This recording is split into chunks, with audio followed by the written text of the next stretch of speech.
आज इतके वर्ष मी कार्यक्रम करते. बघितला होतास का रे माझा कधी कार्यक्रम?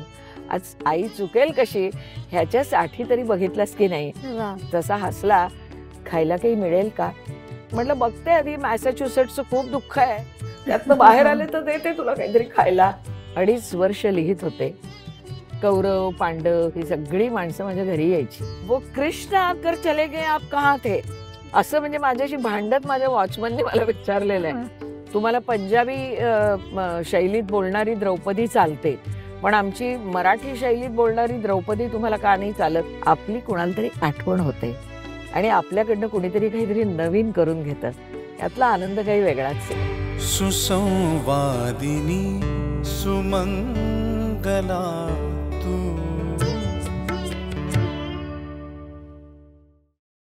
नमस्कार रसिक हो. फॉर्च्यून एंटरटेनमेंट प्रस्तुत सुसंवादिनी विशेष सहाय्य संगीत ज्ञानानंद संस्था याच्या श्रीमती संगीता आमलाडी यांनी त्यांचे संगीतप्रेमी सुपुत्र श्री ज्ञानेश यांच्या स्मरणार्थ powered by Jaee Kajal Ayurvedic Anjan, Pitambari products private limited, Indian oil, ignite passion, propel the core आणि डिजिटल पार्टनर आहेत स्मृतिगंध. या सगळ्या प्रायोजकांच्या वतीने पुन्हा एकदा सगळ्यांचं स्वागत करते. मंगलाताई, तुमचं स्वागत करते. आणि अतिशय सुंदर अशा या गप्पा सुरू आहेत. इतक्या छान वातावरणात आपल्या या गप्पा सुरू आहेत. आणि या गप्पा पुढे नेण्याआधी मला वाटतं की अगदी पहिल्या भागात ज्या तुमच्या 11व्या पैलूचा मी उल्लेख केला आणि तो पैलू होता सुगृहिणी पदाचा किंवा सुगरण असण्याचा. तर हे सगळं तुम्ही सांभाळताय, कार्यक्रम करताय, देश-विदेशातले दौरे करताय, लिखाण करताय. हे सगळं चालू असताना घर हे काही सुटलेलं नाही. त्यामुळे घर, संसार, घरातली माणसं, जबाबदाऱ्या, मुलं, बाळं, सण समारंभ, नातेवाईक हे सगळं आनंदाने करत करत तुम्ही आजवरचा हा जो सगळा प्रवास आहे तो केलेला आहे. आणि आज ज्या मुली कुठल्याही करिअरमध्ये असतील त्यांच्यासाठी मला वाटतं की हे सांगणं आणि हे ऐकणं फार महत्वाचं आहे की इतक्या वरच्या पदाला असून एका प्रसिद्धी वलय असलेल्या या क्षेत्रात वावरताना तुम्ही हा सुद्धा जो महत्वाचा भाग आहे तो तितक्याच निगुतीने जपलेला आहे. पण अर्थातच हे सगळं सोपं नसणार, कारण हे क्षेत्र नाही, नसतंच. प्रचंड टाइम डिमांडिंग असं क्षेत्र आहे. त्यामुळे हे सगळं मग हे व्यवस्थापन तुम्ही कसं केलं? व्यवस्थापन करताना खूप गोंधळ उडाले. अ, ज्या घरात आपण येतो हं. त्या घराचे स्वतःचे काही नियम असतात, संस्कार असतात. हं. त्या घरातली माणसं एका पद्धतीनं विचार करणारी असतात हं. आणि तो चूक नसतो. त्यामुळे तुमच्या आईनं तुमच्यावर केलेले संस्कार आणि तुम्ही ज्या घरात जाताय त्यात तुम्ही आईचे संस्कार घेऊन जाता. त्यामुळे हा सगळा तसा भावनिक गोंधळ असणारा काळ असतो. हं. माझा प्रेमविवाह आहे. त्यामुळे खरं तर माझ्या सासरच्यांना ते लग्न मान्य नव्हतं. आईलाही फारसं मान्य नव्हतं. पण तिच्या पुढे काही इलाज नाही राहिला असं मला वाटतं. कारण मी हे लग्न करणार आहे असं जाहीर केलं. आज मी या सगळ्या प्रकाराकडे गमतीनं बघू शकते, कारण इतकी वर्ष उलटलेली आहेत.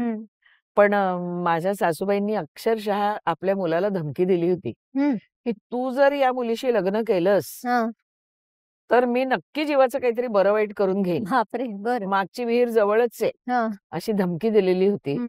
तसं काही त्यांनी केलं नाही. आणि मी त्या घरात आल्यानंतर 1.5-2 महिन्यांनी मी त्यांच्या 9वारी साड्या 5वारी साड्या करून वापरायला सुरुवात केलेली होती. म्हणजे इतके आम्ही जवळ आलेलो होतो. त्या खऱ्या हाडाच्या शिक्षिका.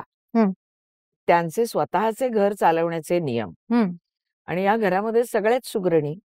पण मीही एका सुगरण स्त्रीचीच कोंड्याचा मांडा करणाऱ्या अशा सुगरणीची मुलगी होते.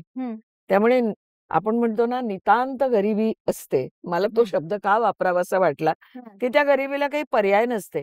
त्यावेळेला तो आमच्या बालपणी मिलो मिळायचा, जे तांबडी ज्वारी. ती खूप धुवून पाखडून वाळवून नंतर तिचं पीठ करून आणायला लागायचं. मिलोची ज्वारीची भाकरी आणि त्याच्याबरोबर आईनं केलेली अशी चटणी किंवा एखादी सुंदर स्वादिष्ट भाजी, पालेभाजी, ही अक्षरशः म्हणजे पंचपक्वान्नांना लाजवेल अशी असायची. आणि या घरातही मी तोच सुगरणपणा बघितला. दोन्ही नणदा अत्यंत सुगरण आणि तशाच माझ्या सासूबाई. त्यामुळे आपल्याला कमी पडता येणार नाही हे मला कळलं. माझ्या एकंदरीतच व्यवसायाची त्यांना जाणीव होती. परंतु लग्नानंतर स्त्री, पत्नी, सून या भूमिका निभावत असतानाच आई पण होते. तशी लवकरच ते आई पण माझ्या वाट्याला आलं. आणि मग तो जो नंतरचा काळ असतो ना स्त्रीचा, तो संपूर्णपणे ती आणि तिचं बाळ असाच असतो. आणि तो मी अतिशय सुंदरपणे अनुभवला. पण त्याच काळामध्ये मला दूरदर्शनचे कार्यक्रम माझे अतिशय वेगानं म्हणतो तसे सुरू झाले. कथाकथनाचे तर मी तुला म्हटलंच, की त्यावेळेला अधूनमधून कथाकथनाची निमंत्रणं यायची. आणि त्यावेळेला त्या छोट्याशा मुलाला कुठं ठेवायचं, त्याला कोण सांभाळणं, हा प्रश्न येत होता. मग कधीतरी माझ्या सासूबाई, कधी नणंदबाई, कधी माझी बहीण, कधी माझा भाऊ, कधी सुट्टी घेऊन नवरा. आणि मैत्र जीवाचे हे फार महत्वाचं असतं. म्हणजे त्याबरोबर तुम्हाला जीवाभावाच्या ज्या मैत्रिणी असतात त्या, अशा सगळ्यांनी मिळून माझी करिअर घडवली, एवढंच मी तुला सांगेन. अतिशय दमछाक करणारा, मानसिक दमवणूक करणारा तो काळ होता. सतत आई म्हणून मुलाची काळजी, त्याला आपण कुठेतरी सोडलंय, म्हणजे कुठेतरी म्हणजे रानात वनात नव्हे, पण आपल्याच माणसांकडे जरी सोडलेलं असलं तरी वृद्ध होत चाललेली आपली माणसं आपल्याला दिसत असतात. आपली आई, आपली सासू, त्यांच्याच्यानी हे दांडगट पोर सांभाळेल का? कामाला किंवा त्याला सांभाळायला बाई मिळत नाही इथपासून किती प्रश्न असतात. आणि पुन्हा आपण कसं असतं की त्या एका अघोषित स्पर्धेमध्ये असतो. म्हणजे त्याच्यामध्ये तुम्हाला सगळीकडे पहिला नंबर मिळवायचा असतो. म्हणजे पत्नी म्हणूनही तुमची कर्तव्य अगदीच चोख पार पाडायची आहेत. आई म्हणून तर काय बेस्टच, म्हणजे त्याच्यात दुसरा नंबर वगैरे नसतोच आपल्याकडे. बरं, सून म्हणून सुद्धा प्रत्येक सणासमारंभाला हजर राहायला पाहिजे. आता माझं 77 साली झालेलं लग्न आहे. तर त्यावेळेला मंगळागौर वगैरे हे सगळे विधी म्हणून बघितले जायचे. बरोबर. उपचार म्हणून त्याच्याकडे बघणं किंवा समारंभ म्हणून बघणं अशी पद्धत नव्हती. त्याच्यामुळे ते सुगड पुजणं संक्रांतीची किंवा मंगळागौरीला सुनेनं हजर राहणं. आणि सून कुठे, तर आकाशवाणीमध्ये ट्रान्समिशन एक्झिक्युटिव्ह. कशी हजर राहणार ती तिचं काम सोडून? किंवा आकाशवाणीचे कार्यक्रम एक वेळ मी नाही म्हणेन, पण आकाशवाणीतली माझी नोकरी ती मी कशी नाही म्हणू? अशा सगळी, ज्याला आपण हिंदीमध्ये कश्मकश म्हणतो, ती जी उलघाल असते ती स्थिती मी अनुभवली. पण त्यातनं मी केवळ मनाच्या बळकटीवरच पार आले. कधी कधी आपल्यावर प्रेम करणाऱ्या माणसाला सुद्धा समजावून सांगायला लागतं की बाबा, माझा सगळा आनंद ह्या दोन्ही दरडींवरनं चालण्यामध्येच आहे. म्हणजे मला घरातही अन्याय कोणावर करायचा नाहीये म्हणण्यापेक्षा मला घरातही हे सगळं सामर्थ्यानं करायचंय. पण त्याच्याबरोबर मी म्हणून एक स्वतंत्र अस्तित्व आहे, त्याला मला फुलवायचंय. माझ्या आईनं मला इथपर्यंत या कलेच्या क्षेत्रात आणलेलं आहे, तर तिचीच पाठराखण करत मी पुढे जाते. हे मला निक्षून सांगावं लागलं. मला कोणी विरोध करत होतं असं नाही, पण त्यांनी मला अधिक समजून घ्यावं म्हणून मी हे सगळं केलं. आणि मग एका क्षणी असं काही माझ्यासमोर संकट उभं राहिलं की आता नोकरी करायला जाताच येणार नाही, कारण माझ्या मुलाला पायोजेनिक मॅनेंजायटिस ज्याला म्हणतो, तर तो थोडासा असा त्याचा प्रादुर्भाव झाला. आणि मग 21 दिवस दवाखान्यात, अमकं तमकं, हे सगळे काय म्हणतो आपण, नियतीचे फेरे, त्याच्यातनं मला जावं लागलं. आणि एका क्षणी मी निर्णय घेतला की नाही, आता नोकरी नाही, आता फ्रीलान्सिंगच करीन मी. आणि ज्या वेळेला मुलगा सुदृढ होईल, स्वतःच काही करण्यासारखा होईल, त्यावेळेला मी करीन. इथं मी माझ्या या सगळ्याचा त्याग केला. पण तोच तो काळ होता की मुलाला मी सांभाळत असतानाच कधी विनय आपटे, कधी आणखी कोणीतरी कार्यक्रमासाठी बोलावणं, कधी कुठलं तरी बोलावणं यायचं, कधी बपू फोन करायचे. त्यावेळेला माझ्या घरात फोनही नव्हता, दुसरीकडे कुठेतरी फोन असायचे. आणि मी कितीही ठरवलं तरी हे जे माझं मुक्त छंदात्मक जीवन होतं ते चालू राहिलं. आणि मग या सगळ्यांची मदत असायची. मग त्या मदतीमध्ये एखादी अशी आठी सुद्धा कपाळावर असायची. काय हे 6 वाजता सांगितलं, बाई 9 वाजता येतेय. आपल्याला माहितीये आपल्या क्षेत्रामध्ये कसा वेळ होतो. पण त्यावेळेला त्या आठीला आठीनं उत्तर न देता हसून काही झालंच नाही अशी क्षमा याचना करण्याचं सुद्धा कौशल्य मला वाटतं परिस्थिती बाईला देते. असं करत करत माझा प्रवास झाला. आणि आज मी त्रयस्थाच्या नजरेनं जीवनाकडे बघते, तेव्हा मला खूप चांगल्या चांगल्या गोष्टी आठवतात.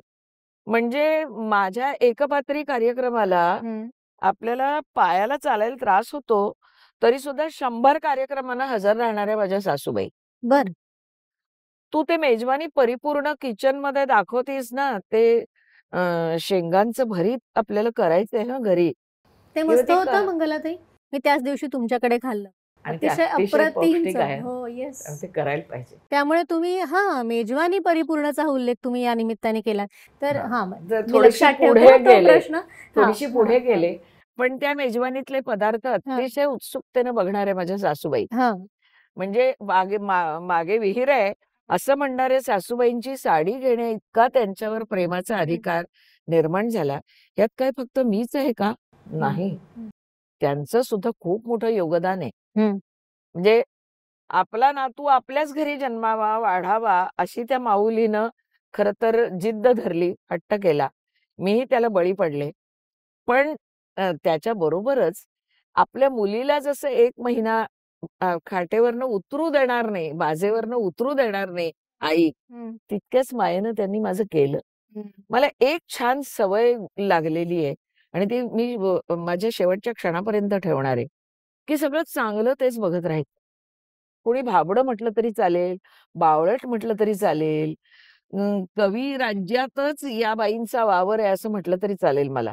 पण मला ते म्हणजे जे काही मला पडद्याआड टाकायचंय, ते मी पडद्याआडच टाकते. ते माझ्याबरोबर मी घेऊन जात नाही. आणि त्यामुळे मला त्या सगळ्या वादविवादातलं, संघर्षाच्या काळातलं फक्त चांगलं आज आठवतं. वाह! म्हणजे इथे मला ना डॉक्टर आनंद नाडकर्णी आहेत ना, त्यांच्या 4 ओळी आठवतात. जे टाळणे अशक्य, दे शक्ती ते सहाय्या. जे शक्य साध्य आहे, निर्धार दे कराया. मज काय शक्य आहे, आहे अशक्य काय. माझे मला कळाया, दे बुद्धी देवराया. किती सुंदर मागणं त्यांनी मागितलंय, की आपल्या आयुष्यातल्या कुठल्याही घटनेकडे बघण्याची दृष्टी आणि प्रत्येक प्रसंगातून निभावून देण्याची ताकद हीच शेवटी आपल्याला पुढे जायला भाग पाडत असते. अप्रतिम कविता आहे ही आनंदची.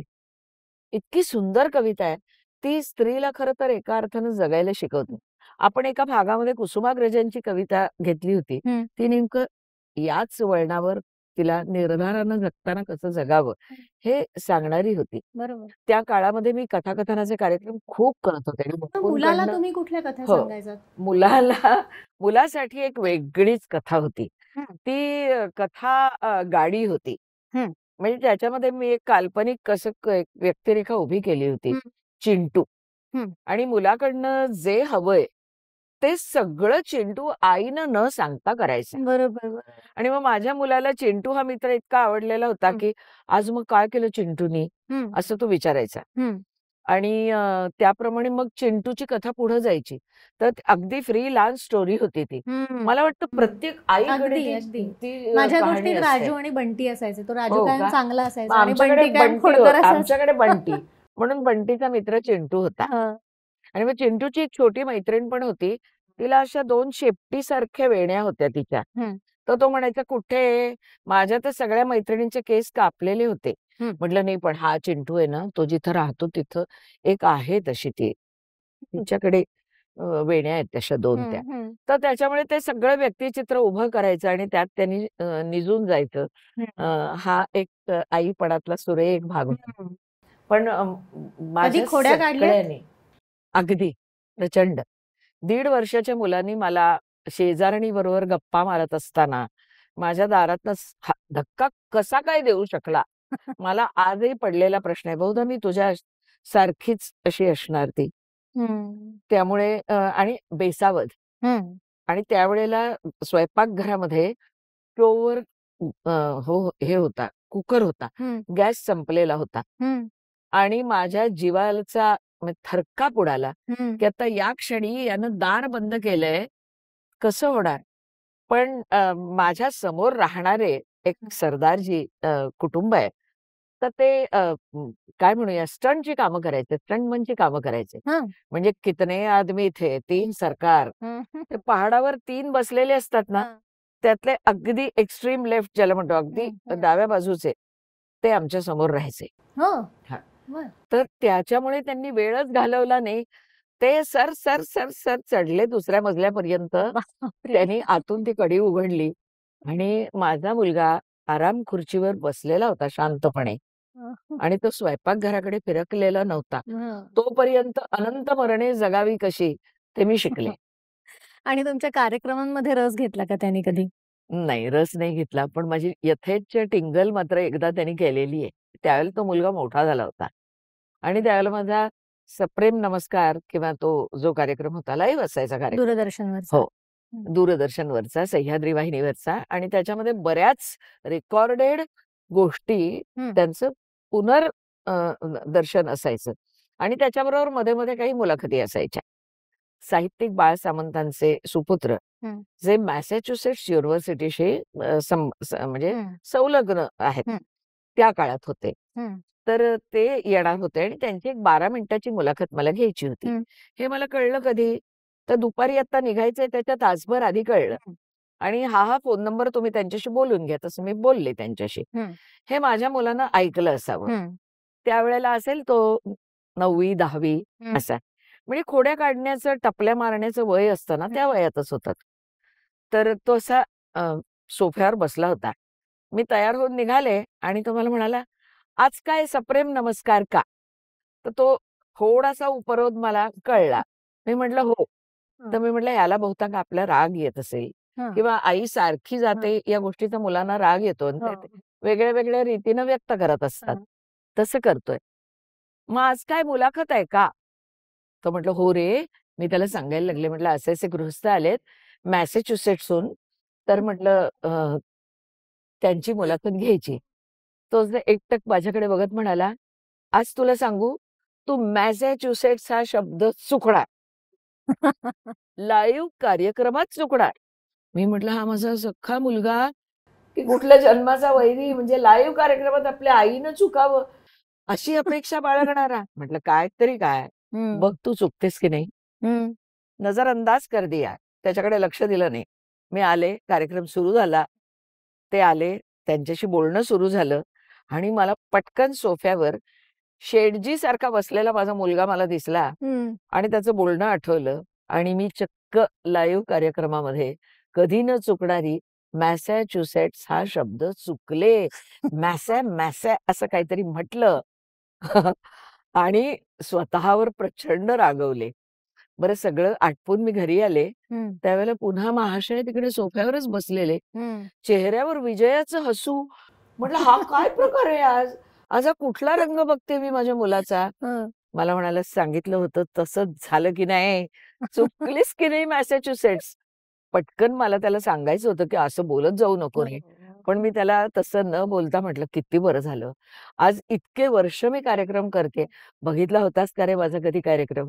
आज आई चुकेल कशी ह्याच्यासाठी तरी बघितलास की नाही?" वाह! तसा हसला आणि आत गेला आणि असा आपल्या त्या जुल्फांवरनं किंवा केसांवरनं हात फिरवत आला. "खायला काही मिळेल का?"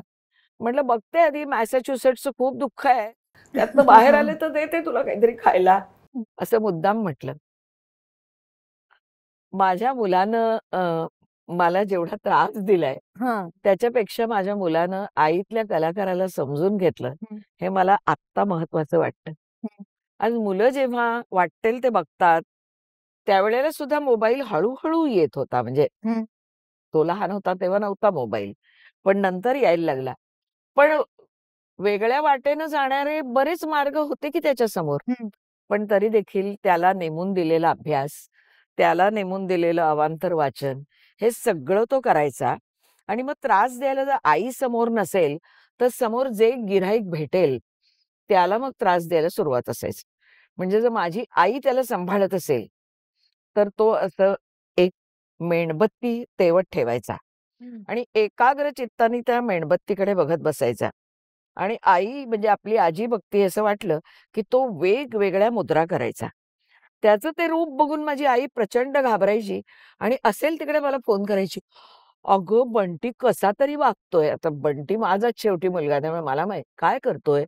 अगं मेणबत्ती तेवत ठेवली आहे आणि त्याच्यासमोर बसून काय काय तोंड करतोय, एकाग्र चित्त करतोय. म्हटलं, "एकाग्र चित्त करतोय ना, लक्ष देऊ नकोस. आणखी 3 तासात मी येणार आहे." हं. त्यावेळेला सुद्धा आईचं काळीज असं लकाकत असतं ग. आपल्या नवऱ्याचे त्याच्या आयुष्यात येणारे काही काय म्हणूया त्याच्या महत्वाकांक्षा पूर्तीचे क्षण सुद्धा आपल्या या करिअरमुळे खरं तर जातात किंवा त्याला मागे ठेवावे लागतात. हे सुद्धा मनामध्ये ठेवावं लागतं. पण यालाच जीवन ऐसे नाव. खरंय. त्यामुळे मी ते करत गेले. सुसंवादिनी सुमंगला तू. महाराष्ट्र टाइम्समध्ये काम करत होतो. मंगलाला लिहायची इच्छा होती.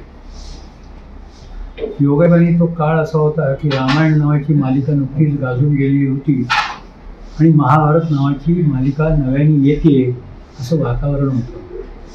ती मालिका चोप्रा करत होते. आमचं दोघांचं असं ठरलं की मंगलानी या महामालिकेचा पाठपुरावा करावा. महाभारत ही मालिका केवढी गाजली हे बहुतेक लोकांच्या लक्षात आहे. मंगलाची धडपड आणि लेखन असं की ती सतत कायमची त्या मालिकेच्या भोवती गुंतत राहील. त्या मालिकेतली जी वेगवेगळी पात्र असतील, त्या दिग्दर्शक असेल, त्या सगळ्यांशी बोलत राहील आणि त्याच्यातून दर रविवारी महाराष्ट्र टाइम्समध्ये तिने एक नवनवा लेख लिहिणं सुरू केलं.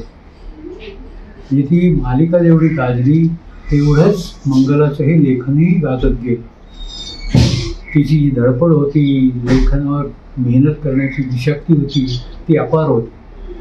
मंगलाने ग्रंथालयासाठी एक पुस्तक करायचं गेलं. ती धडपडी होती, खूप कष्ट करायची. ती अमेरिकेत गेली होती. तिथे ती अनेक मराठी लोकांना भेटली. सबनीस नावाचे आमचे स्नेही होते. त्या स्नेहांची तिने मदत घेतली. अमेरिकेत अनेक कुटुंबांचे इंटरव्ह्यूज केले आणि त्याच्या आधारे तिने एक मोठं पुस्तक तयार केलं की अमेरिकेत जी वेगवेगळ्या पिढ्यांमध्ये मराठी माणसं जाऊन जी सेटल झाली त्या मराठी माणसांच्या एका अर्थाने तिने अत्यंत चांगला, अत्यंत उत्तम असा तऱ्हेचा ललित आढावा घेतलेला आहे. त्याच्यामधून त्या माणसांची जीवनशैली कळते, त्या माणसांचे हेतू कळतात, त्या माणसांचं आणि महाराष्ट्राचं असलेलं नातं कळतं. असा तो फार उत्तम अशा तऱ्हेचा एक मोठा ग्रंथ होऊन गेला. जेव्हा तिने एक कॉम्पेअरिंग सुरू केलं, निवेदन सुरू केलं, त्यावेळेला बहुधा मराठीमध्ये एक तास दीड गाडगीळच या कामात होता. परंतु मंगलासारख्या आणखी 2-4 व्यक्तींनी त्या काळात एकदम पुढे जायचं ठरवलं आणि उत्तमरित्या निवेदनाने एक वेगळा स्टाईल दिला. मंगला त्यासाठी सुद्धा एवढा अभ्यास करायची, त्या माणसाची गप्पा मारायच्या, ज्या कार्यक्रमाचं निवेदन करायचं त्याच्यावरती अत्यंत मेहनत घ्यायची. आधीचे 24 तास त्याच्या आधारे नोट्स करायची. ते एक गंमत होती की तिचं बोलणं एकाच वेळेला अत्यंत औपचारिक असायचं आणि त्याच वेळेला अनौपचारिक. ह्या औपचारिकता आणि अनौपचारिकता याचं तिने एक छान तऱ्हेचं मिश्रण निवेदन शैलीमध्ये जोडलं. ते खरोखरच मोठं होय. स्तंभलेखन किंवा महाभारतासारखी जी महामालिका तेव्हा प्रसारित होत होती हो. त्याविषयी आधी लोकांना सजग करणं आणि मग दुसऱ्या दिवशीचा भाग त्या मालिकेचा ती लोक तो अभ्यास तुमच्या मनात साठवून बघायचे. ते लिखाण मला वाटतं याच सगळ्या काळातलं आहे. अगदी याच काळातलं होतं. आणि शास्त्रीय संगीताचे सोहळे वगैरे गोव्याला, इंदोरला वगैरे मी जात होते, तेही याच काळामध्ये. अरुण दातेंसारख्या गायकाचे कार्यक्रम महाराष्ट्रभर मी करत होते, ते याच काळामध्ये. पण त्याची सुरुवात डायल 100 वगैरे या मालिकांवर लिहिण्यापासून झाली. अच्छा. त्यामुळे थोडं मालिकांवर, कधी मालिकातल्या व्यक्तिरेखांवर असं लिहित मला दूरदर्शन पत्रकारितेचा सराव व्हायला लागला. आणि मग तो सराव होता म्हणजे एकीकडे कार्यक्रम, एकीकडे टीव्हीचे कार्यक्रम, बरं गृहिणी म्हणून त्या सगळ्या गोष्टी सांभाळायच्या आणि एकीकडे हे सगळं लिहायचं. हा प्रकार महाराष्ट्र टाइम्स, लोकसत्ता यासारखी वर्तमानपत्र तुम्हाला काम द्यायची आणि मग ते काम करण्यामध्ये अशी धन्यता वाटायची. असं करता करता दिनकर गांगल म्हणजे माझ्या पत्रकारितेच्या जीवनातलं एक अत्यंत महत्वाचं असं व्यक्तिमत्व. तर त्यांनी माझ्याकडे महाभारत मालिका येतेय, तर तुम्ही आधीच्या महामालिकेबद्दल म्हणजे रामायण महामालिकेबद्दल थोडंसं जाणून घ्या. रामानंद सागर यांच्याशी बोला त्यावर एक लेख तयार करा आणि मग महाभारत मालिकेबद्दल लिहायला सुरुवात करा. व्यासांचं महाभारत आणि चोप्रांचं महाभारत अशा येरझऱ्या आपल्याला घालायचे आणि प्रिव्ह्यू म्हणजे आदल्या दिवशी लोक तुमचा लेख वाचतील आणि दुसऱ्या दिवशी महाभारत मालिका बघतील. हे तुम्ही भान ठेवायचं. आपण खूप फोटो वापरू. जे काही चालतंय त्याच्यामध्ये तांत्रिक दृष्ट्या मग काय गाळलं जातंय असं सगळ्यांशी बोलत बोलत तुम्ही लिहा. इतकी मोठी जबाबदारी दिली. मी संस्कृतची विद्यार्थिनी, त्यात MA, BEd केलेलं. महाभारत रामायणातले संदर्भ तसे ओठांवर, खेरांची व्याख्यानं किंवा अनेक शिक्षण तज्ज्ञांनी लिहिलेलं वाचतच होते. युगांतपासून मराठी माणसाची सुरुवात होते आणि दुर्गाबाई भागवत आणि इरावती कर्वे यांचं सगळं लेखन वाचत वाचत आपण पुढे जात असतो. हे सगळं मनात घेऊन मी लिहायला सुरुवात केली. पहिल्यांदा चोप्रांकडे गेले म्हणजे BR चोप्रांच्या कार्यालयात. त्यांना सांगितलं. साधे दिवस होते पत्रकारितेचे, काही अपेक्षा नसायची. मला ते काम मी करतीये. या वृत्तपत्रासाठी मला तुमचं सगळं सहकार्य लागेल. ऑफिस तुम्हारा है. असं काय म्हणूया तपस्वी अशा व्यक्तिमत्वाचे BR चोप्रा म्हणाले. आणि त्याच्यानंतर पंडित नरेंद्र शर्मा जे संहिता लिहित होते. त्याच्यानंतर मला वाटतं शास्त्री म्हणून त्याचे BK शास्त्री म्हणून त्यांचे तंत्रज्ञ सल्लागार होते. तर ते या सगळ्यांशी किंवा गुफी पेंटल त्यावेळेला सगळ्या पात्रांची निवड करत होते. शकुनी मामा. तर त्यांच्याशी आणि मग कौरव पांडवांशी नंतर आता म्हणजे पुढे पुढे जशी सरकले तशी या सगळ्यांशी बोलायचे. त्या MAच्या विद्यार्थिनी कशा हातात असे ग्रंथ घेऊन जातात तसे ते ग्रंथ आपल्यातले मराठीतले कधी महाभारताचे संहिताच असं सगळं घेऊन मी धडकायचे चोप्रांच्या ऑफिसामध्ये. आणि मग तिथं मला इतकं सहकार्य मिळायला लागलं की जशी ही सगळी कलाकार मंडळी त्यांच्याशी आपण बोलणं, तीही मुलाखतीला उत्सुक असायची. फोटोंना कमतरता नाही. जो संकलन पूर्व भाग बघायचा असतो तो सगळा संकलन पूर्व भाग बघणं आणि मुख्य म्हणजे मी ते हातामध्ये पुस्तकांचं बाड घेऊन त्यांच्या ऑफिसमध्ये धडकले की पहिल्यांदा पंडित नरेंद्र शर्मांकडे जाणं. आणि मग त्यांच्याशी की तुम्ही हे दाखवलंय पण असं नाहीये मूळ महाभारतामध्ये असं त्यांच्याशी वाद घालणं. मग त्यांच्या तोंडात ते पान असायचं. मग ते पान सावरत सावरत म्हणजे तोंडातल्या तोंडात घोळवत हे माझ्याशी बोलायचे. मंगला, हम क्या लिख रहे हैं? नहीं. हम क्या कर रहे हैं? हम TV पर दिखा रहे हैं, है ना? तो मीडियम चेंज हो गया ना, आम आदमी भी देखेगा ना, तो उसके लिए कुछ बदलाव करने पड़ते हैं. पण माझ्या त्या अभ्यासू वृत्तीला असतं ना ते जसंच्या तसं हवं तर ते पसंत पडायचं नाही. त्या काळामध्ये म्हणजे अज्ञानात सुख असतं तसं अज्ञानात या अशा गोष्टी होतात की आपल्या समोर उभं राहिलेलं माणूस किती मोठं आहे याचा विचार न करता असं तात्विक वाद त्यांच्याशी घालायचे. तुम्हाला पंजाबी शैलीत बोलणारी द्रौपदी चालते पण आमची मराठी शैलीत बोलणारी द्रौपदी तुम्हाला का नाही चालत? तुमची गंगा बघा, सगळे म्हणजे संवाद सगळे पंजाबी हिंदीमध्ये बोलत असते पण तुम्हाला ती गंगा चालते पण मराठी मुलीची निवड करू नका इथपर्यंत सगळ्या प्रकारचे वाद घालत होते. पण तिथंच मला मालिकांसाठी कसं लिहावं, मालिकांकडे बघावं कसं याचं खरं तर प्रशिक्षण मिळालं. BR चोप्रा आणि त्यांच्या सगळ्या चमूचं बोलणं, ते बोलणं ऐकून माणूस अक्षरशः PhD मिळवेल असं त्यांचं बोलणं चालू असायचं. पंडित नरेंद्र शर्मा एकदा अचानक बातमी आली की हे जग सोडून गेले. महाभारत मालिका अर्ध्यावर होती आणि मलाच प्रश्न पडला की आता मी महाभारताविषयी कुणाशी भांडू, कुणाशी बोलू, मला सगळं समजावून सांगेल कोण, असा प्रश्न मला पडला. आणि इतकी मी त्या महाभारत मालिकेशी एकरूप होऊन गेलेले होते की त्यांचं ते आरे कॉलनी मधलं शूटिंग रात्र रात्र चालायची. मला कोणीतरी घेऊन जायचं, कोणीतरी घेऊन यायचं, घरी मूल माझ्यासाठी जागं असायचं. ह्या सगळ्यातून मी हा ताण पेलत पेलत लिहित होते आणि महाभारत मालिकेला इतका प्रचंड प्रतिसाद होता लोकांचा की पंडितांपासून सामान्यांपर्यंत सगळे लिहित होते.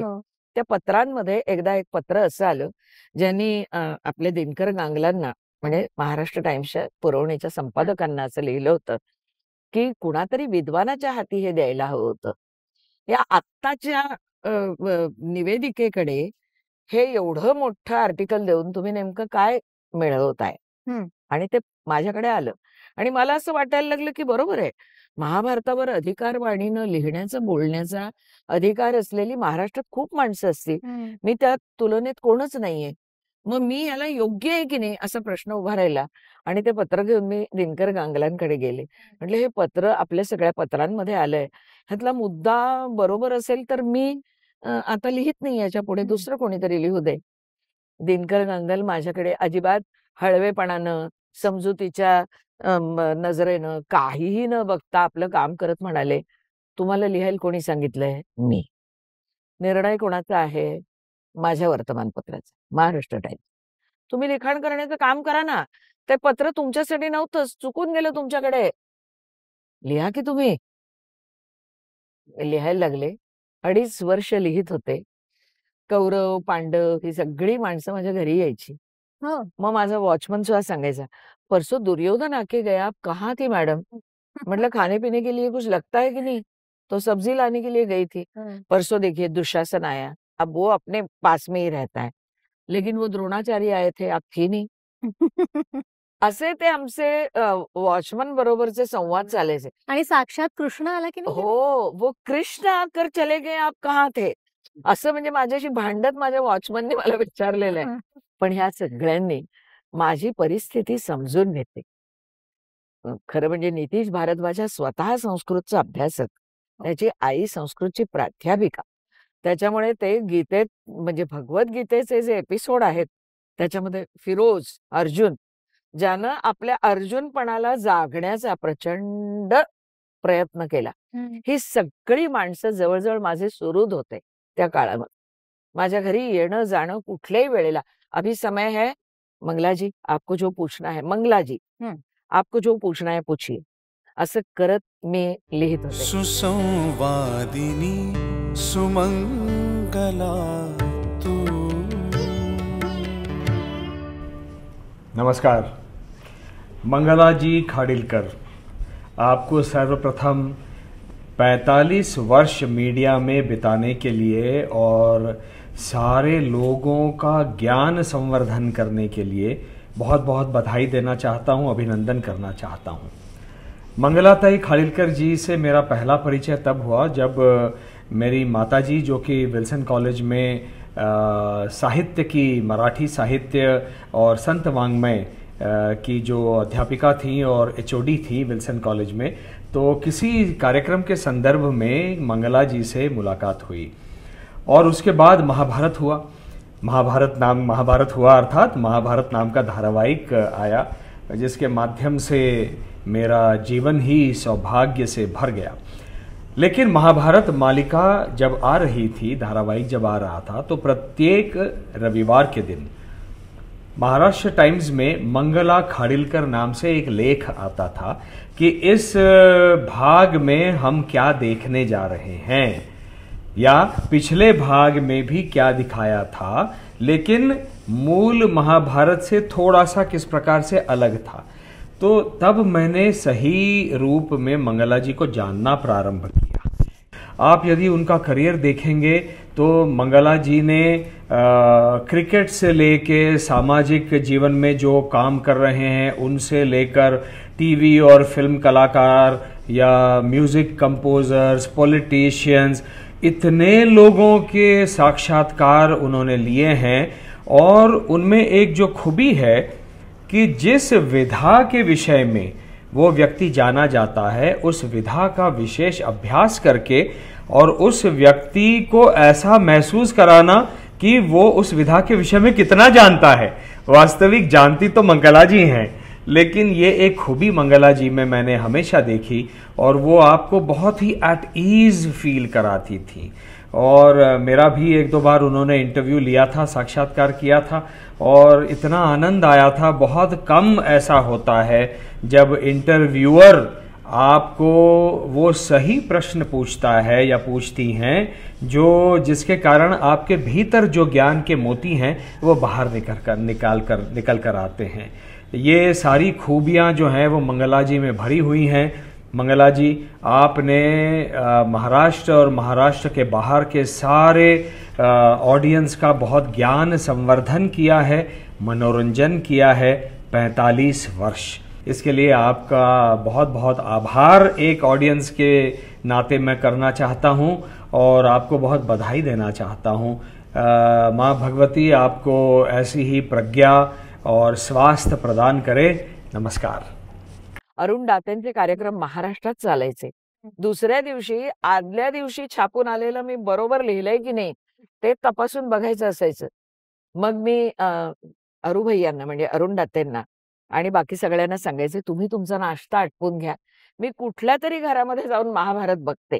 आणि मी महाभारत बघायला कुठल्या तरी घरामध्ये उभी राहायचे आणि म्हणायचे की मला काही नकोय, फक्त तुमच्या टीव्हीवर महाभारत चालले ते मी बघू का, मला जरा तपासायचंय। या बाईला काय तपासायचंय हा प्रश्न कोणी विचारला नाही फारसा। मी कुठल्याही अपरिचित घरामध्ये कधी चहा घेत, कधी नुसतंच महाभारत बघत माझा तपासणीचा कार्यक्रम करायचे। त्या मालिकेनं मला खूप काही दिलं। ज्या वेळेला ती मालिका संपत आली तेव्हा महाराष्ट्र टाइम्सची संपूर्ण पुरवणी ही महाभारतावर होती। मी ती संपूर्ण पुरवणी केली आणि ती लिहित असताना मला दिनकर गांगल म्हणाले, आता फार तुम्हाला एकटं एकटं वाटेल आणि आतून रिकामं वाटेल बघा। आतून रिकामं वाटणं म्हणजे नेमकं काय असतं, ती अवस्था ती सगळी पुरवणी पूर्ण करून ज्या वेळेला मी आले त्यावेळेला मी अनुभवली। महाराष्ट्र टाइम्सच्या ऑफिसमध्ये ते लिहित असताना एक 10 मिनिटापुरती मला काही म्हणजे दृष्टी जवळ गेली होती माझी। इतका तो लिखाणाचा जागरणाचा ताण झालेला होता माझ्यावर। 10 मिनिटांनी मला पुन्हा दिसायला लागलं आणि मी पुन्हा तो लेख पूर्ण केला आणि आले। माझ्या बिल्डिंगमध्ये शिरत असताना मला आतून इतकं रिकामं वाटलं, इतकं पोकळ वाटलं आणि असं वाटलं की आपण आता वाऱ्यावर उडून जाऊ, इतके हलके झालेलो आहोत। मला पटकन असं मागे सरकल्यासारखं झालं। वॉचमन म्हणाला, बाई जी आपकी तबीयत ठीक नहीं है क्या? म्हटलं नाही नाही बिलकुल नाही, जरा लिफ्ट खोल के दोगे। आणि मी वरती आले। आतून पूर्ण रिकामं असणं याचा अनुभव तिथं घेतला। दुसऱ्या दिवशी पापाजींची म्हणजे बी.आर. चोप्रांची इतकी आठवण यायला लागली की मी उठले घरातनं आणि पापाजींसमोर जाऊन त्यांच्या कार्यालयात उभी राहिले। दरवेळेला माणसांनी भरगच्च भरलेलं त्यांचं टेबल एकदम रिकामं होतं आणि असे ते बसलेले होते, ताठ बसायचे पापाजी। आणि मी त्यांना म्हटलं, प्रणाम, मैं आई हूं। तो म्हणाले, अरे तब से मैं सोच रहा था कि कल से हमारी मंगला नहीं आएगी। हमारी मंगला सगळं मिळालं 2.5 वर्षामध्ये जे काही होतं ते सगळं। म्हटलं, आप भी बहुत याद आओगे मुझे। अरे तुम भी याद आओगी, आते रहना बेटा, हमारी ऐसी कितनी मंगलाएं हैं, हमारी ऐसी कितनी मंगलाएं हैं हा प्रश्न त्यांनी खरा केला। कारण नंतरच्या काळामध्ये जेव्हा त्यांची तब्येत बिघडली आणि आयुष्याच्या शेवटच्या घटका ते मोजत होते त्यावेळेला त्यांची ती धिप्पाड पण कृशकाया म्हणजे उंच पण एकेकाळची धिप्पाड कृशकाया मला पलंगावर पडलेली दिसली। त्यांना आठवत नव्हतं काही। मला वाटतं रवी चोप्रांनी विचारलं, पापाजी देखिए ना कौन आया? तर ते एवढंच म्हणाले, हमारी मंगला। एक मालिका तुम्हाला किती देते। खरंय। त्याच मालिकेनं मला सहयोग पुरस्कार दिलाय राष्ट्रीय पातळीवर। राष्ट्रीय पातळीवर। पत्रकारितेमध्ये एक छोटं का होईना स्थान दिलं आणि त्याच्यानंतरच आर्य चाणक्य ही मालिका माझ्याकडे आली, ज्याच्यासाठी मराठी आणि हिंदी हिंदी मी लिहित होते, त्यावर खूप संस्कार करून ते छापलं जात होतं। पण लोकसत्ता आणि जनसत्ता यात आर्य चाणक्य मालिकेवर लिहित होते। त्यानिमित्तानं कौटिल्य, अर्थशास्त्र, चाणक्य, चंद्रगुप्त, मौर्य काळ या सगळ्याचा अभ्यास झाला आणि डॉक्टर चंद्रप्रकाश द्विवेदी नावाच्या ज्ञानी माणसाबरोबर मैत्र झालं। तोही काळ खूप सुंदर। आणि मला असं आठवतंय की एकेकाळी तुम्हाला सहदिग्दर्शिका व्हायचं होतं, म्हणजे तुम्ही श्याम बेनेगल यांना जाऊन थेट भेटला। बी.आर. कॉलेजमधला चोप्रांचा वेडेपणा। किस्सा सांगताना मला एकदम ती आठवण झाली की तेव्हा असं का मनात आलं एकदम, की आपण सहदिग्दर्शिका व्हावं? कारण ना नाटकाचे आणि अभिनयाची म्हणजे कोणीतरी पृच्छा करायचं, हं, की तुम्ही अमुक नाटकात काम करणार का? हं, अमुक नाटक आम्ही बसवतोय, तुम्ही त्यात म्हणजे मुख्य भूमिका करणार का? आणि मला असं वाटायचं, की दिग्दर्शन शिकलं पाहिजे. हं, मग ते कोणाकडे शिकायचं? श्याम बेनेगल. पण त्यांचे चित्रपट आपल्याला आवडतात. हं, श्याम बेनेगलांच्या कार्यालयाचा पत्ता शोधून काढला, घरी कोणाला काही सांगितलं नाही हं, आणि गेले होते त्यांच्या कार्यालयात. मी एम-ए करत होते, सीनियर एम-एला होते. हं. खूप शांत व्यक्तिमत्व, माझं सगळं बडबडणं ऐकून घेतलं. म्हटलं, "मला ना दिग्दर्शन शिकायचंय, तर तुमची मी 5वी 6वी वगैरे दिग्दर्शिका, सहाय्यक दिग्दर्शिका होऊ शकते का? हं, मला अगदी प्रथमपासून शिकायचंय." हसले. मला म्हणाले, "ते सगळं ठरलेलं आहे आत्ता. जो चित्रपट माझ्या हातामध्ये आहे, हं, त्याचं ठरलंय सगळं. तू कुठले-कुठले बघितलेस चित्रपट?" मग मी भूमिका, अमकं-तमकं हं, हं, सगळं सांगितलं. भूमिका नाही. भूमिकाचं काम चालू होतं हं, त्याच्या आधीचे. आणि म्हटलं ते म्हणाले, "एक छोटीशी भूमिका देऊ शकतो मी तुला. ती करतेस का?" हं. म्हटलं, "नाही, मला दिग्दर्शकच व्हायचंय." म्हणजे असा हट्ट. ते म्हणाले, "ठीक आहे, मी नाव लक्षात ठेवीन. हां, पुन्हा मला येऊन पुढच्या चित्रपटाच्या वेळेला भेट." हां, त्यांना कळलं होतं. माणसाला बघून कळतं कोण कशासाठी फिट आहे. हां, त्यांनीही बोलावलं नाही. मलाही तोपर्यंत ज्ञान आणि उपरती दोन्ही गोष्टी आल्या. हे आपलं क्षेत्र नाहीये. हां. आणि मग मी त्यातनं बाहेर पडले. पण ते एका आवेगात मी त्यांच्याकडे गेले होते. आणि पत्रकारितेबद्दल आपण बोललो, तर पत्रकारिता केवळ तुम्ही केली नाहीत, तर शिकवलीत सुद्धा. हो. तर तो अभ्यासक्रम म्हणजे ते शिकवणं, पत्रकारिता शिकवणं हा कसा अनुभव होता तुमच्यासाठी? ज्यांनी एस-एन-डी-टी युनिव्हर्सिटी आणि मुंबई विद्यापीठ या दोन्हींसाठी अभ्यासक्रम लिहिला, हं, त्यांना ही गरज वाटली, की पत्रकारामध्ये निवेदकाचे गुण असायला पाहिजे. हं, आणि निवेदकाकडे लिहिता हात असेल, तर त्याला पत्रकारिता जमायला हवी. हं, त्यामुळे पत्रकारितेची मूल्य निवेदकांना आणि निवेदकाची काय म्हणूया वैशिष्ट्य ही पत्रकार होऊ इच्छिणाऱ्यांना हं, शिकवण्याची गरज आहे. हं, आणि त्यातून एक पेपर निर्माण झाला. म्हणजे एका पेपरमध्ये आपल्याला पोस्ट ग्रॅज्युएट म्हणजे पदव्युत्तर अभ्यासक्रमाचा डिप्लोमा घेणारा पत्रकारितेचा जो अभ्यासक्रम आहे, त्याच्यासाठी तो विषय म्हणून रुजू झाला. बरं. आणि मग निवेदन पत्रकारिता, परस्पर संबंध, दोन्हीतली वैशिष्ट्य, साधर्म्य स्थळं आणि दोन्हीच्या मर्यादा, हा हं, विषय माझ्याकडे आला आणि तो मी 20 वर्ष शिकवला. आधी एस-एन-डी-टीसाठी आणि मग मुंबई विद्यापीठासाठी. वाह! पण त्याच्यामध्ये उपयोगी काय पडलं, तर वेगवेगळी पत्रकारिता म्हणजे ग्राहक चळवळीची पत्रकारिता, त्यानंतर ललित पत्रकारिता, हं, त्यानंतर समुपदेशनात्मक पत्रकारिता, हं, नाट्यावलोकन हे हं, सगळं उपयोगी पडलं. हं, नाट्यावलोकन मी लिहू शकले, कारण नाटकं बघणं, नाटकावर बोलणं, नाटक समजून घेणं आणि त्याचा आकृतीबंध आधी मुळामध्ये कळणं आणि मग रंगभूमीची स्थित्यंतर आणि सद्यस्थिती या दोन्हीवर भाष्य करण्यासाठी तुम्ही सक्षम होणं, हा एक मोठा प्रवास आहे हं. बरोबर. आणि तो प्रवास नाट्य दर्पण या संस्थेमुळे मी केला. हं. आणि हे सगळं तुमच्याकडनं ऐकताना असं मला पुन्हा-पुन्हा जाणवतंय, की कलाकारांशी आपला परिचय होतो. त्यांच्याशी एक वेगळा नातेसंबंध आपला जुळतो. प्रेक्षक आपल्याला अधून-मधून अर्थातच येऊन भेटतात. काही वारंवार येणारे पुन्हा-पुन्हा येऊन भेटतात. हे सगळे ऋणानुबंध असतातच. पण या सगळ्यांना एकत्र आणणारा जो असतो, तो असतो त्या कार्यक्रमाचा आयोजक. हो. आणि निवेदक आणि आयोजक ह्यांच्याही भेटीगाठी व्हाव्या लागतात, संभाषण व्हावं लागतं. कारण आयोजकाला नेमकं काय पोहोचवायचं आहे हो. आणि इतर जे काही त्या कार्यक्रमाचे नियम, अटी जे सगळं आहे, ते आपल्याला तोच सांगत असतो. आणि एकाच आयोजकाकडे कधी-कधी आपण वारंवार कार्यक्रम करतो. त्यामुळे एक मैत्रीपूर्ण संबंध निर्माण होतात. तर असे काही खास आयोजक आहेत का? हो. नाट्य दर्पण, चतुरंग या संस्थांसाठी मी अनंत कार्यक्रम केले. हं, सुधीर फडके अमृत महोत्सवी वर्षामध्ये डोंबिवलीला न भूतो न भविष्यती असा सुधीर फडके यांच्या उपस्थितीतला त्यांचे हं, मुलाखत घेता घेता गाण्याचा कार्यक्रम हं, पहाट होईपर्यंत चालला. हं, अविदित गतयामा रात्री रेव व्यरंसित असं वातावरण रसिक आणि बाबूजी यांच्यामध्ये झालं होतं. चिठ्ठ्या आल्या होत्या, की आता आमची शेवटची गाडी गेलेली आहे, हं, तर मग निदान गाणी तरी चांगली ऐकू द्यात आम्हाला, तर तुम्ही आणखी गाणी घ्या. मला असं वाटतं की या संस्थांनी निर्माण केलेलं जे सांस्कृतिक पर्यावरण होतं त्यात मला खूप वावरायला मिळालं. माझ्या आयुष्यातली सर्वात मौल्यवान किमती अशी बॅग ही सुधीर दामले आणि त्यांच्या बायकोला आम्ही वहिनी म्हणायचो. तर त्यांनी लंडनहून आणलेली बॅग होती. माझ्या क्षमतांवर त्यांनी विश्वास ठेवला.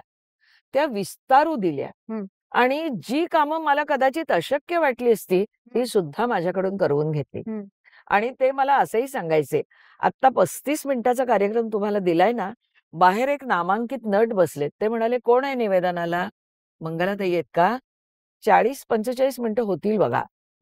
असं त्यांनी म्हटलंय बरं का. मी म्हटलं, "चॅलेंज ॲक्सेप्टेड." 34व्या किंवा 33व्या मिनिटाला कार्यक्रम बंद करून दाखवला. परिपूर्ण रीतीनं त्याची समाप्ती केली आणि दामलेंसमोर जाऊन उभे राहिले. म्हटलं, "सांगा हं, ते कोण जे आहेत त्यांना, की 34व्या का 33व्या मिनिटाला कार्यक्रम संपलेला आहे. हां. आता ते करू शकतात." हां. ही आव्हानं या संस्थांनी तुम्हाला दिली. हां. म्हणून मला या सगळ्याच संस्थांचं खूप मोल वाटतं. खरंय. यांनी तुम्हाला सर्वार्थानं तयार केलं. आणि शास्त्रीय संगीताचे सातत्याने कार्यक्रम करणारी पंचम निषाद ही संस्था, त्याचे शशी व्यास सर, हो. त्यांच्याशीही अनेकदा तुमचा म्हणजे कार्यक्रमांच्या निमित्ताने भेटीगाठी झाल्या असतील, अत्यंत. ऋणानुबंध जुळला असेल. तर सांगते ना मी. म्हणजे भैरव रंग, सुवर्ण रंग, स्वतंत्रता की सुवर्ण रंग, म्हणजे त्याच्यात आपल्या अतिशय अभिजात अशा बंदिशकारांच्या आम्ही रचना घेत होतो, रागाबद्दल बोलत होतो. मग त्याच्यामध्ये कुमारजींची बंदिश घेऊन कुमारजी हमीर रागाकडे कशा रीतीनं बघतायत वगैरे इतके सूक्ष्म तपशील आम्ही त्याच्यात घेत होतो. आणि यमन रंग, मला रुईया कॉलेजच्या लायब्ररीमध्ये मी त्या हॉलमध्ये केलेला भैरव रंग आठवतो. अ, असे खूप कार्यक्रम मला सांगते. कल्याण रंग केला होता आम्ही. त्याच्यानंतर वेगवेगळे थाट केले. काय होतं, की तुमचं त्याच्यामुळे समज वाढते. खरंय. तुम्हाला ज्ञान किती मिळतं असं मी म्हणणार नाही. पण अशा कार्यक्रमांमध्ये एक वेगळ्या प्रकारची निवेदकाची मानसिकता लागते. एक अचूकता लागते. आपल्या स्मरणशक्तीला तुम्हाला परजून घ्यावं लागतं. हे सगळं आणि त्यात आयोजकाबरोबरचे मैत्र किंवा मित्रत्वाचे संबंध हे तर खूप उपयोगी पडतात. हा सिलसिला आजही चालू आहे. हो. आणि बालगंधर्व ते आनंद गंधर्व अशी न भूतो न भविष्यती नाट्यसंगीत संध्या त्याच संस्थेसाठी मी करते. म्हणजे माझ्याकडे वेळ नाही याचं मला वाईट वाटतंय. हृदयेश आर्ट्स या विलेपार्ल्याच्या संस्थेचा मी आवर्जून उल्लेख करेन. जवळजवळ 10-15 वर्षांचा काळ मला लताबाईंसारख्या स्वर सरस्वतीच्या संदर्भातले अनेक कार्यक्रम करायला मिळाले. त्यांच्यामुळेच प्राचार्य रामभाऊ शेवाळकर यांच्यासारखं व्यक्तिमत्व की ज्यांचा खूप प्रभाव माझ्या आजच्या निरूपणावर आहे. तर हे व्यक्तिमत्व मला त्यांच्यामुळे भेटलं. इतके वैविध्यपूर्ण कार्यक्रम मी या संस्थेसाठी केलेले आहेत. मुळात लताबाई या संस्थेमुळे मला भेटल्या. पार्ल्याच्या अनेक संस्था, जीवन गाणी आहे किंवा ज्यांच्यासाठी खूप वेगळे कार्यक्रम केले. सुमनताईंचा सहस्रचंद्र दर्शनाचा मुंबईतला आणि पुण्यातला सोहळा आर्च एंटरप्राइजेस या संस्थेनं माझं कर्तृत्व आभा पुरस्काराचा इतका देखणा केलेला सोहळा हा आर्च एंटरप्राइजेसने केलेला आहे. त्यामुळे मला या संस्थेच्या ऋणात राहायला आवडेल. आणि अशा अनेक संस्था आहेत. इंदोरची सानंद संस्था, म्हणजे त्यांनी मला विषय द्यायचा आणि त्या विषयावर मी कार्यक्रम करायचा. त्यांनी मला कथाकथनाचं आव्हान द्यायचं आणि मी ते पेलायचं आणि कथाकथनाचे कार्यक्रम करायचे. इंदोरच्या सानंद संस्थेचे मी अत्यंत म्हणजे ऋणाईत होऊन मी त्यांच्याबद्दल बोलीन, की कार्यक्रमाचं वैविध्य त्यांनी दिलं. ज्येष्ठ पत्रकार विजय वैद्य यावर्षी ते आपल्यातनं निघून गेले. पण माझ्याबरोबर काम करणाऱ्या कलाकारांना आणि तू पण केलेस त्यांच्याबरोबर कार्यक्रम. तर वसंत व्याख्यानमालेसाठी वर्षानुवर्ष त्यांच्याबरोबर कार्यक्रम केले. आणि असा एकही कलाकार माझ्या संपर्कातला नाही जो वैद्य काकांच्या वसंत व्याख्यानमालेत आपला कार्यक्रम करून गेला नाही. बरोबर. त्यामुळे त्या संस्थेचं मला नाव घ्यावंसं वाटतं.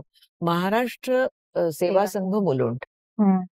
आणि त्यांच्यासाठी मी डॉक्टर प्रभा अत्रे यांची प्रदीर्घ मुलाखत, रामदास पाध्येंची मुलाखत, उषा मंगेशकरांची मुलाखत आणि त्याबरोबर जय शारदे वागीश्वरीची आणि तत्सम दिवाळी पहाट आणि फॉर्च्यून एंटरटेनमेंटसाठी किती कार्यक्रम केलेत. नक्कीच. आणि त्या सगळ्यामध्ये, त्या कार्यक्रमामध्ये हं. तू म्हणजे स्वतः निवेदिका असून सुद्धा तुझी ती लगबग, आमचा कार्यक्रम यशस्वी करण्यासाठी तुझी जी सगळी मेहनत आहे ना, तिथं मला तुझ्यातली उमलती निवेदिका पण दिसत होती. एक यशस्वी मार्गावर चालणारी आयोजिका पण दिसत होती. तू पण किती छान कार्यक्रम मला दिली आहेस आणि ते मी केलेत. हृदयनाथ मंगेशकरांचा केलाय आपण. हं. आपण बाबूजींचा केलाय. मला खूप कार्यक्रम सांगावे लागतील आणि सुमनताईंचे हो. प्रगट सोहळे याला सुरुवात झाली ती तुझ्या संस्थेपासून.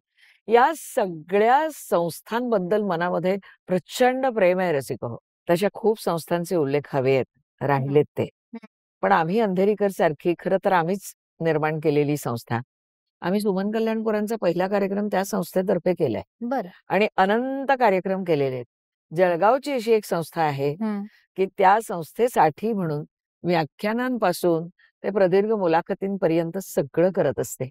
वाह! आपली कुणाला तरी आठवण होते आणि आपल्याकडनं कुणीतरी काहीतरी नवीन करून घेतं. यातला आनंद काही वेगळाच आहे. अगदीच, अगदीच खूप मोठा आनंद हा आहे आणि हा आनंद आज तुम्ही तुमच्या या सगळ्या गप्पांमधून आमच्यापर्यंत पोहोचवताय. त्यामुळे मी अत्यंत खुश आहे आणि मुलाखतींचा उल्लेख तुम्ही आत्ताच केलात. तर प्रदीर्घ प्रकट अशा असंख्य मुलाखती अनेक दिग्गजांच्या तुम्ही घेतलेल्या आहेत. त्याच्यामुळे त्याच्याबद्दल आपल्याला विस्तृत स्वरूपात बोलावं लागेल. तूर्तास थोडीशी विश्रांती घेऊया. सुसंवादिनीचे सगळे भाग तुम्ही बघताय, हाही भाग तुम्ही बघितला असेलच आणि तुमच्या कमेंट्स आमच्यापर्यंत आवर्जून पोहोचवा आणि अर्थातच या मालिकेवर प्रेम करत राहा, आमच्यावर प्रेम करत राहा असाच लोभ असू दे. सगळ्या प्रायोजकांचे सुद्धा मी सांगतेकडे येताना मनापासून आभार मानते आणि पुढच्या भागामध्ये मुलाखतींविषयी जाणून घ्यायला लवकरच भेटूया. धन्यवाद. शारदेची कन्या संपदा लाभे, भाषेची संवादातून प्रकटे वैभव, ग्वाही कीर्तीची. ओघ वाणीचा अमृतमय हा, ओघ वाणीचा अमृतमय हा, सालंकृत प्रतिभा. सुसंवादिनी सुमंगला तू.